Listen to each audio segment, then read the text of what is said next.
Hello and welcome to Talking Game. It's just finished the first ever FA Cup game at London Stadium, West Ham 0, Man City 5. Our biggest ever defeat in the FA Cup, I think, certainly at home. Anyway, just ridiculous what we've just seen. I'm with Charlie here. Charlie, what are you thinking right now? Utter depression. That was woeful in every sense of the word. We looked okay up to like half an hour, and then the capitulation began and sort of never really stopped, did it? No, but just to warn you, me and Charlie are very ill, so we're a bit grumpier than normal. Anyway, we're quite grumpy anyway, but it's been heightened. Do you think we played okay until the penalty? Do you think what were you thinking before the penalty? Were you like, we're in this or what? I think City were the better side, but we were creating some decent chances and we looked all right going forward. The Fernandes and Lanzini were getting forward really well and linking up play quite nicely. And I thought, oh, we might actually be able to maybe sneak something in here. Manchester City were creating, but were never really looking horrendously dangerous. And so I thought, we might actually be in with a shout here. And then the penalty happened, which, yeah. Well, before the penalty, there's one positive to come out tonight, in my opinion. Just one positive. Winston bloody Reid. What a man, what a defender. That tackle was world class, absolutely world class. How he even got there, I don't know. Sterling rolled Norwich right like a dice. I thought it was maybe 1-0 to be honest. And what a tackle. But not just that, the whole 90 minutes. There was a £50 million player on that pitch and he scored. It didn't look like it was John Stones though. Winston Reid was just phenomenal out there. But that penalty, it's causing a bit of a debate. It's causing a bit of debate everywhere. What's your stance on the pen? Not a penalty. No way is that a penalty. I've spoken to a few people who think it was, but for me, the large majority say it wasn't, and I agree with them. I think, if anything, I think Zabaleta clips Ogbonna. I don't think Ogbonna. I was going to say I don't think he goes for the ball, but I don't think he goes for anything. I think he's just running towards the situation, and you could argue in a very Ogbonna fashion it was a bit clumsy, but it wasn't malicious. He barely touches him. Zabaleta clips into him. He doesn't go for the tackle, and if he's not going for the tackle and doesn't really bundle into the man, then is it a penalty? I can't see how it was given, to be perfectly honest. There was contact though. It's a contact sport. It's like, yeah, but he trips him up. No, Zabaleta, does he trip him up? Technically, yes. But well, okay, so he just trips him up. But is it not pen in your opinion? No, but in my opinion, that's situational. He was near him, and then Zabaleta's leg goes into him. It wasn't like he sticks his leg out in order to get the ball or in order to stop Zabaleta. He was stood directly upright. Like, I mean, again, he had a horrific game of Bonner, but he was stood directly upright. He hasn't gone for either of the ball or him in any way, shape, or form. He just happens to be in the exact same location as Zabaleta. Like I said, you could argue it's clumsy, but for me, what else is he supposed to do? He's trying to get across. He can't do anything in that situation. Zabaleta bounces into him, goes down on the floor, and it's a penalty. Yeah, but just because he doesn't mean to do anything doesn't mean it's not a foul. The funny thing is, I don't actually know. I'm not even saying it is a pen. I've watched that about 10 times. I've changed my mind every single time I see it because on the basis that I think it's soft, but if it happened at the other end, I'd be screaming for a penalty. If we didn't get it, I'd be sitting on here complaining that we didn't get a penalty for it. Is there contact? Yes. Does he touch the ball? No. Does he trip him up? Yes. But does he try and trip him up? Does he try and tackle him? No. So, I mean, when there's experts and stuff, there's a green on it as well. It's a grey area. But we did a poll on Twitter and about 70% of you said no pen. The second majority of you said they don't know. Who cares? But let's talk about, well, we had a chance not long after that. Here we go. We had a chance. Feghouli. Open goal, 2 yards out. He gave it his best, bless him. He played well up until the sending off in the last game. He looked lively. He looked up for it, and I think he looked up for it again today. He was making good runs. He was linking up with people well. He was getting involved. He was intercepting. He was doing all right. But despite the fact Clichy is closing in on him and sliding in on him like from 2 feet away. Like, despite that fact, there is no excuse for him not at least hitting the target with that close to goal. I don't think, unless there is a completely open goal like that, like essentially David Silva's ended up being, there is literally no chance he's going to get easier than that. And he just had to put it in. He just had to. I almost felt sorry for him a little bit because I thought, go on, finally, this is what he needs. But Clichy does fantastic defending, actually, just to really put him off. But this is where you've got to be gambling. You've got to be putting your foot through that. And so what if Clichy touches the ball? What happens? It bounces off, he goes out for a goal kick. It's not the end of the world. Then what happens if you get the ball first, Clichy goes through you, and it's a penalty or whatever? You need to be putting your foot through that. You can't, that almost backs out of it too much for my liking. You need to get your foot in there. And it's just, he panics a bit because he sees Clichy's foot come up. But that's the difference between us and Man City tonight. I know we've debated the penalty, but that's only because we debate all the game action. But in reality, it was bloody irrelevant. It did not really matter. It was only a matter of time. But their second goal, I mean, when we moved into the London Stadium, we got told, this is going to take us up a level. This is the second time I've seen someone up a level at the London Stadium. The problem is the first one was Arsenal and the second one was Man Bloody City. It wasn't us. Yeah, I mean, City didn't, once the goals started flowing for them, they could lay back a couple of gears and really just sort of play their thing. The second goal was just a really simple counter-attack from them. They just looked down that left-hand side. They just passed it between one another down there. Sagna made a fantastic run around the back. The ball was great to find him in order to play the ball back across box. But truly and honestly, there was no way that should have been as easy as it was. It just, all of a sudden, they just walked down one side. Well, sprint, let's be honest. But they just waltzed down one side of the pitch, put the ball into the box. Havard Nordveit unfortunately gets the last touch and it's in the net. If he doesn't, it doesn't matter. Sterling's putting it in. It's, unless he's Faguli and misses it in that case, it was just too easy. It was world class almost, but at the same time, our players just flipping stood there and watched them go pass. Sagna made about a 60-yard run. They all went with him. They all just watched him doing 1-2s all the way down the side. If you're not going to catch him, knock him out. You'd have to, when I say knock him out, I don't mean punch him and floor him, but nudge him, just push him, just take a yellow card or something. This is what pisses me off. Tonight, no yellow cards. Neither team had a booking. Was that a cup game or was that flipping friendly? We didn't even put a tackle in. We all just stood around, look at each other, going, right, okay. We didn't want that tonight, and that's what pissed me off. That second goal was the start of it, but the third goal, oh my God, that was embarrassing. I mean, the fact that David Silva, I know he's world class, etc., one of the best players in the league, but he took the piss there. Yeah, and whoever, I don't know, remember who it was, but someone who laid the ball through to the person who passed to David Silva in the end. Sterling. Took out 3 players with one pass, and it wasn't because it was a world-class pass. The defenders took themselves out of it. All 3 of them closed down on one person, all go right next to them, and they just look up and go, oh, there's a space, and just slot it perfectly through, and then all of a sudden, it's 2-on-1, and it's are they world-class players? Yes. Should they be able to find spaces like that? Yes.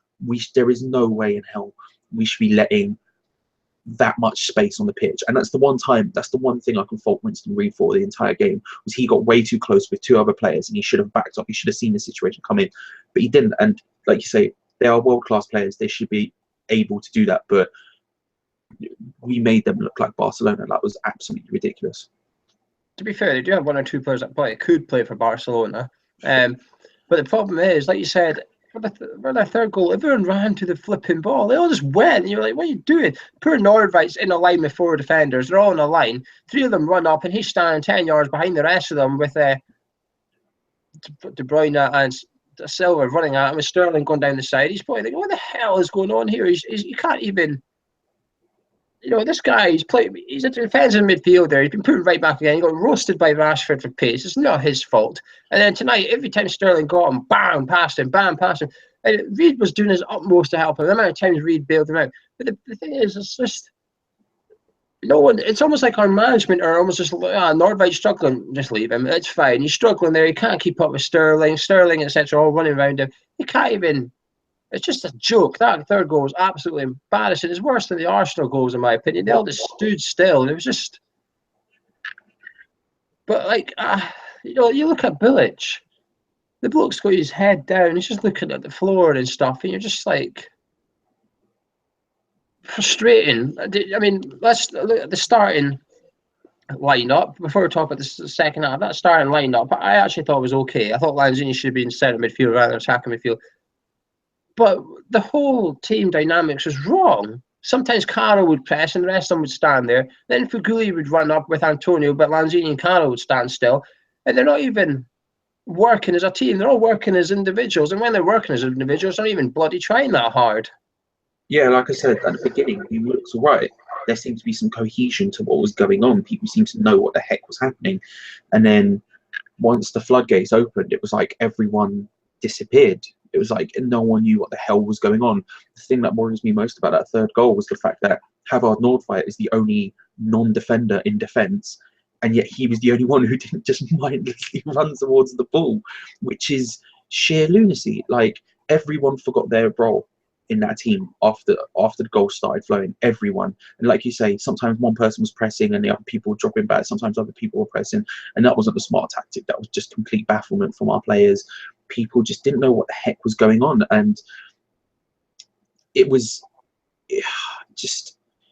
such a horrendously bad display from us. Like, take no credit away from Manchester City. They did play really well, but flipping hell, like, we've just lost 5-0 at home in the stadium that was meant to take us up a level. It's a joke. It's an absolute joke for performance. Well, we went in at half time. I thought, right, we've lost the tie. We've lost it. I thought maybe we could put on a couple of kids. Just say there's no pressure on you. Go out there and just do your best. Give it your best. Get some minutes or whatever. I thought, and the rest of the years, just fucking pull your socks up and actually go out and actually try and win the half or something. Actually give the fans that turned up on a Friday bloody night, freezing cold in January, give them something to be encouraged about. Have a look at it. Yeah, you know what? They've messed up. The first 45 was awful, but the second 45 they came at you. We did have the Etihad. We were off in the first half. Second half we came out. We went at them.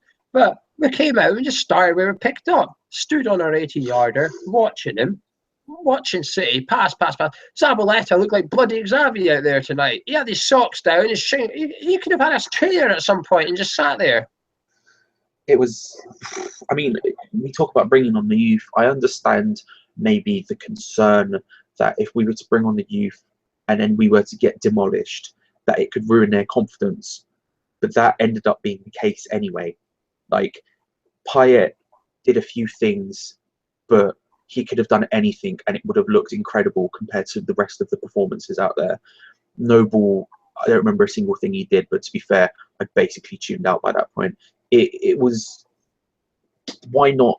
We have to give at the beginning of the season, we bemoaned the fact that we were out of Europe and all of these new players we brought in, this huge squad that we had, all of a sudden we had nowhere to play in because we weren't out of the Cup. Then we went out of the League Cup and now we're out of this.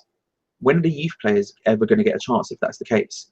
We're now looking at the rest of the season, which will basically just consist of us trying to climb as high up in mid-table as possible. And to be honest with you, on today's performance, I'm not even certain we can even do that. So, I mean, when do these people get a chance? When will these people ever get a chance? Well, it wasn't long until it was 4-0. They took a corner. There was a handball. It was a handball, but the referee didn't give it. But for whatever reason, we all just stood still with our hands up. Obiang's waving at the linesman as if he's got the linesman's flag, flapping like some sort of pigeon or something. Going, I mean, meanwhile, Sergio Aguero was actually playing on to the actual whistle and having a flipping shot at goal. Then from that resulting corner, it's a bit scrappy. Someone has a shot. Aguero flicks it in. And, you know, this is what irritates me. I get why we take Caro back for corners. But the point is, we're 3-0 down. Our striker's standing next to Adrian. It's like, what's going on? It's like, is there much point in taking him back for the corner when we're 3-0 down? It's not like we're hanging on to a lead or anything, is it? We're 3-0 down. What are you trying to do? Finish 3-0? Oh, yeah, what an achievement that is. But we didn't even try and finish 3-0. It was ridiculous. It was far too easy for them. Aguero must be wondering, I thought this would league. Pep Guardiola probably struggled against Burnley midweek. He's probably thinking, oh, crap, this league is difficult. He's getting pressure for the media. Turns up here, playground stuff. It was like when you played someone 2 years older than you and you're 7 years old and they wouldn't give you the ball, it's passed about. That's what it was like. Playboy, schoolboy errors, schoolboy defending. But the worst thing is we didn't even have a schoolboy attitude. At least they actually put a foot in and try and win. There's just zero passion in that team. You know, were they told not to bother with the FA Cup? Was it a case of just, I don't know. But, you know, I actually thought we did okay until they scored. I thought we were doing okay. I thought we clearly had a game plan, get wide and get it in. I hope finally, this is it. This is it. Let's get it in. Let's get Carroll and Antonio up. But as soon as it went 1-0 down, everything just disappeared. All the hope went out of the players. They didn't even try in that second half. They just gave up. Yeah, and it was that fourth goal. I mean, Yaya Toure takes a shot pass, whatever you want to call it. Everyone stood there, watched it. The ball rolls straight through the middle of our entire defence. Aguero, who's just standing there, just has to take the simplest of touches, and it's in the net. And I was starting to believe that maybe our defence would stop looking like statues when this sort of crap happened a couple of weeks ago. I thought, oh, maybe we're getting back over that hump now. Maybe, nope, apparently we're straight back there. Everyone stood still and watched it. And like you say, this is the thing. I've said this before on whatever show it was. I don't even remember where it was. As a West Ham fan, all I want to see are 11 players on the pitch trying their hardest to play decent football. And you know what? Even if you're not playing decent football, as long as you are putting everything out there, trying your hardest, then I'm happy. I'm happy. I don't particularly care about cups and anything like that. I don't, I know fans of other teams won't understand when they go, why would you want a cup or whatever? I just want to see my team trying their hardest. And I looked out there, and the only player I could honestly say deep down in my heart was trying his hardest was Winston Reid. Everyone else just looked lost, lackadaisical, confused, dismayed, baffled, just completely and utterly out of their depth. Well, I want a bloody cup. I know you might not, but I want a bloody cup. But it would have been nice to actually try and get through the bloody rounds rather than just turn up and lie down for City. At the end of the day, if they turn up and play 10 out of 10 or 9 out of 10, they will win because they're world-class players. They're better than us. It's as simple as that. But you can't outfight them. You can't outbattle them. You don't win the first one, win the second. If you don't win the second one, commit a foul so they don't get the third one. But we weren't doing that. No bookings. We're playing a team who had about 70% possession. We didn't even give a booking away. I'm not saying you go around hacking people, but at least get your bloody foot in. At least put in a challenge. When we played Chelsea in the Cup, I still remember this. When we played Chelsea in the Cup and we were winning, they took on Hazard. Within 2 minutes, Mark Noble had gone through him completely, left him on the floor and picked up his book and he went away smirking and say, take that, you ain't getting to play football yet. There was none of that tonight. We all just laid out. City were different class tonight. There's no, the worst thing is when they made it 5, I was thinking, could have been 5 a long time ago. It was almost like if they actually tried, but 5-0 Stones. But this is, I like Noble. I defend Noble. If you're on the post and the ball comes out, you're not even at that hard a pace, and it's quite near the post. How are you not clean that? He did it against Middlesbrough, I think it was as well at home. He was on the post and somehow didn't clear it. But that's when if you really wanted it, Winston Reid was doing like karate kicks to get the ball away. He's doing everything. Ogbonna, Obiang, they're running around doing the hand movements to him, bloody Macarena in our 18-yarder when Sergio Aguero's got the ball. They're running about their arms in the air or something. It's like, what he's actually doing, it's not good enough. It's just not good enough. I thought the pressure was off. I thought we were safe. But we play Palace next, and while we do have a gap, is the pressure back on for you, Charlie, that we have to then win against Palace? If not, it's going to be sharpening those knives. We're in the middle of the January transfer window, and it's difficult to say. I mean, we should be beating Palace. One of the teams we have to beat because ideally, when you look at the table, they're one of the teams who probably end up around us. I think Palace are worse than us, but they are in that sort of category of 7th down to wherever you want to say, above the relegation zone, basically. So they are one of the teams we have to pick up points against in order to finish as high as possible. But this is a Sam Allardyce team we're talking about. They're just going to turn up, sit back, and be happy to get a 0-0 if they can get it. We have to, in those games, us as a team have to step up and go, okay, we'll take you on. That's fine. But there is literally not a single... Lanzini had a decent game. Edmilson Fernandez played all right. Feghouli tried hard for a while.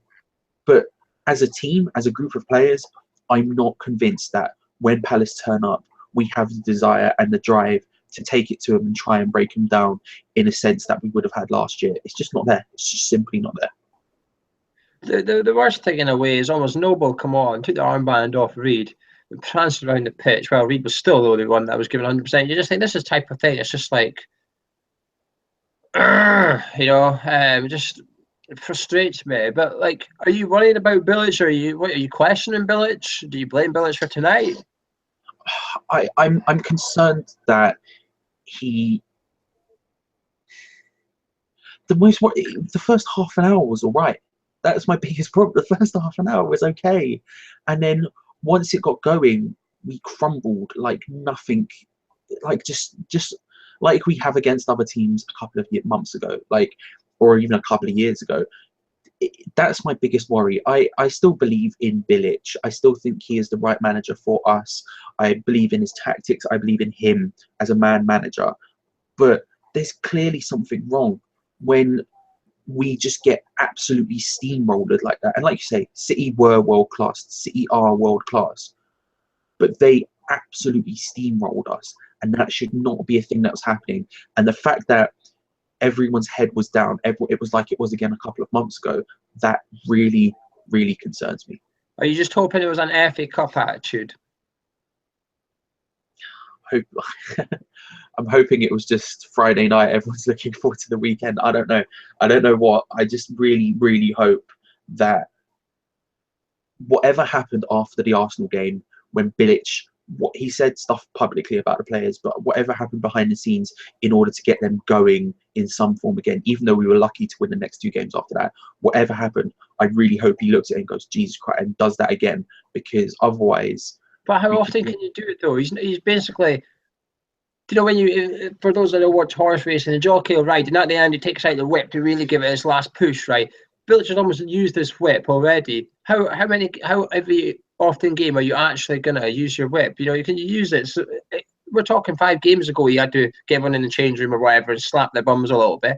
5 games later, it's having to do it again. It's a bit. Is it good enough? Is it acceptable? It's not acceptable. A performance like that is never acceptable.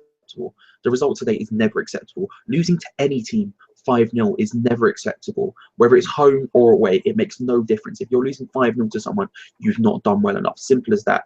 But if you're saying, can he do it again? I think maybe it's a case of complacency. Maybe we won those 3 games and then Man United came along. They beat us 2-0, but they really shouldn't have. Like, the red card was dodgy. Everyone was like, oh, well, we did all right. Beat us as well. We've lost 2. We've lost 2 in a row. Yeah, I know, but yeah, good point. Yeah, I'm just saying, like, maybe there's I don't know. This is what I mean. I'm reaching for something, thinking maybe it's complacency, maybe it's not. The fact of the matter is, the team were bad. The team were bad. The players were bad. Everything went wrong, and it's just it almost sums up our season, doesn't it? There's pressure. There's certainly pressure on Bilic now because we're in the transfer window. That adds pressure. Because But the thing is, like, imagine being a footballer at West Ham after and you watch BBC tonight, you're probably thinking, what the fuck, you're asking Defoe, trying to persuade Defoe to come on down to London. He's probably watching that thinking, well, I'm not sure if I want to. At least my teammates at Sunderland, they're actually battling, although they might not be very good. At least they're clearing a little bit of heart. But how can they watch that? But it's just so bloody frustrating. I was wanting the FA Cup to almost save our season. It feels like the season's almost just done. It almost feels like we're just going to patter our way, pitter patter to 10th, 12th. Well, 10th would actually be good, but 12th, 13th, 14th in the league, and that's it. It's January, and it feels like our season's almost finished. It's just not good enough. If we finish bottom half of the table this year, it's a failure in my mind. It's a failure. If we finish anywhere from 11th downwards, it's a failure. The only way I would have accepted it is if we had some sort of decent cup run, whether it be Europa League, FA Cup, League Cup, whatever it would be. If we had some sort of decent cup run and we'd finished 11th below, I would have accepted it. But the fact of the matter is, we should have been pushing on, and we just haven't. The team out there just everything's wrong. Everything's on. I'm not even going to start saying stuff like that. Just everything is wrong. Anything below 10th at the end of this season, league position-wise, is a failure in my eyes. Right, what's your final thoughts? Let's start wrapping this. I'm pissed off. You're pissed off. People watching us are probably pissed off at us being pissed off. But what's your final thoughts? It started off with a sort of FA Cup atmosphere. That's for the first sort of 25 minutes or so. Maybe not atmosphere, but it did feel like an FA Cup game. There was some drive and grit there. but then it so quickly turned into a testimonial. It was just City taking the piss out of us, simply put. They were just absolutely taking the piss. You know, like you say, they're world class, but we made them look even better than that. They strolled it, and it's just not acceptable. The one single saving grace is Winston Reid. Just what a lad, what a man. I dread to think where we would be without him. I really do. Yeah, my final thoughts are the same. Winston Reid was just phenomenal out there. He's probably the last player I ever want to see leave West Ham right now. He's just stunning. He's far too good for us almost. But I'm now worried a bit. I'm worried about our transfer window. Already was. I know we're only 6 days in, but we've known we need a right back for a year, and we still don't have one. We're still playing a bloody defensive midfielder right back. It's just, I'm just getting a bit pissed off. And this is straight after the game. Our emotions are high. We'll still be back for our preview for the Palace game. Hopefully we'll be cheering up. We'll probably be wanting some changes, you know. But tonight was unacceptable. The attitude was unacceptable. I can take getting beat. I can take getting beat by Man City. I can take getting Man City turning up and looking world class. I can accept that because they have world class players. Some of them were world class tonight, but De Bruyne didn't even have to play world class tonight. You know, he didn't even have to turn up. Because Sterling turned up, Aguero turned up, Silva turned up, and bang, the game was done. Zabaleta looked like Xavi in midfield. Bloody hell! It's just Zabaleta. The guy's finished. He was finished a year ago. Someone should have been on him the whole game. You know, like I said, there was no bookings. There was no bookings for Man City either because none of us skinned any of their players. There was just nothing there. And I know we're really negative tonight, but there's nothing to be positive about except Winston bloody Reid. He's the only saviour from tonight. The rest of it was just bollocks. It was absolute complete and utter bollocks. But chances are you haven't enjoyed this video, but if you think it was bollocks, drop a like on it, drop a subscribe on the channel. We'll be back next week at some point to do the preview of the Crystal Palace game. Unfortunately for him, Gonzo was at the game. He will be doing a vlog. It'll be on the channel on Saturday. So make sure you come back and have a look at that one. That's it from me. That's it from Charlie. Thank you for joining us. Let us know your thoughts below or on the board at hammerschat.com, and we will see you at some point. But keep your eye on our social media because we'll be doing transfer live streams throughout next week as well, among other stuff. So keep your eyes out on social media. All the links are below, and we'll see you later.